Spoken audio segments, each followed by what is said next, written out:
एक सविस्तर रिपोर्ट आपण पाहणार आहोत। भाजप नेते रावसाहेब दानवे यांच्या कार्यकर्त्याला लात मारतानाचा व्हिडिओ व्हायरल झालाय। विधानसभा निवडणुकीच्या प्रचार शिगेला पोहोचला असतानाच हा व्हिडिओ मोठ्या प्रमाणात व्हायरल झालाय। त्यामुळे विरोधकांनी देखील तोंडसुख घेतलंय। दानवेंचा तो व्हिडिओ नेमका काय आहे आणि त्यावरून वाद कसा सुरू झाला पाहूया त्या रिपोर्टमधून।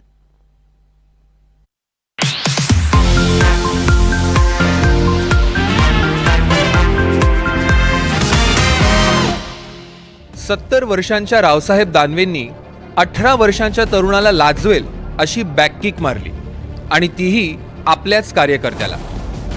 पुन्हा एकदा नीट बघा रावसाहेब दानवे यांची बॅककिक।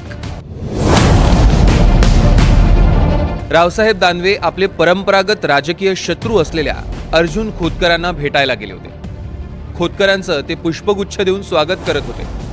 फोटोसाठी त्यांनी पोजही दिली होती, पण त्यांचाच कार्यकर्ता कॅमेऱ्याच्या फ्रेममध्ये आडवा आला आणि त्यामुळे रावसाहेब दानवेंनी त्याला पायानंच बाजूला सारलं। निवडणुकीच्या मोसमात दानवेंची ही बॅककिक विरोधकांच्या नजरेतनं सुटली नाहीच। ही तर पैशाची आणि सत्तेची मस्ती असल्याचा आरोप विरोधकांनी केला। शेवटी भाजपचे नेते, भाजपच्या नेत्यांमध्ये अहंकार भरभरून असतो, पैशाची मस्ती असते।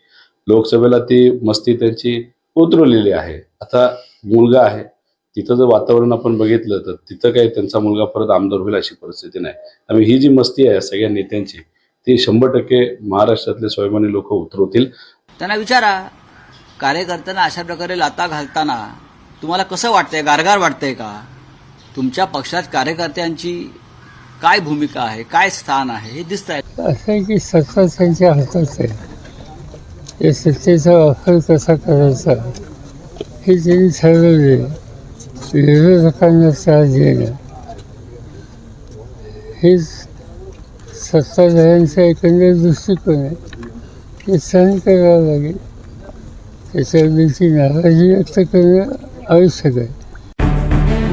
दानवे कधी भर उन्हात व्यायाम करतात, कधी हसत हसत योगा करतात, कधी आपल्या स्टाईलमध्ये मका पार्टी करतात, तर कधी वादग्रस्त वक्तव्यांनी पक्षालाच अडचणीत आणतात। याही वेळी त्यांनी ऐन निवडणुकीत पक्षाची अडचण केली आहे। देखो भाइयों, मैं शेख अहमद दानवे साहब का एकदम करीबी दोस्त है। हमारा 30 साल से दोस्ताना है और सुबह में जो बात में वायरल हो गई एकदम गलत है। वो ऐसा कुछ भी नहीं, लोग अभी चिंदी का सांप बनाते, ऐसा कुछ विषय नहीं है। दानवे साहब घर में से आए, दानवे साहब का पीछे शर्ट गुते हुआ था और मैं उनके बाजू में खड़ा था, तो मैं उनका शर्ट निकालने को करा। दानवे साहब को कुछ समझ में नहीं आया, दानवे साहब के हाथ में भी गुलदस्ता था और ऐसा उन्होंने जो लात बता रहे तो ऐसा कुछ भी नहीं है। आता काल का परवा मी बारामतीमध्ये होतो, त्या गाडीजवळ आता ड्रायव्हर आहे आणि तो असा बसला होता।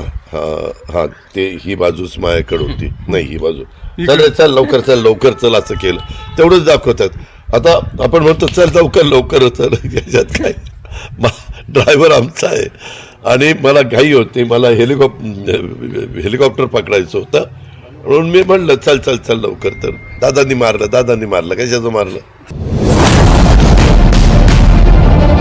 नेत्यांचं कॅमेरा प्रेम सर्वश्रुत आहे। फ्रेममध्ये आडवं येणाऱ्यांना ते सहज बाजूला सारतात, पण दानवेंनी ते करण्यासाठी नवी युक्ती शोधून काढली। पायाचा असाही वापर करता येऊ शकतो हे दाखवणारे दानवे कदाचित पहिलेच नेते असावेत। Bureau report, NDTV Marathi.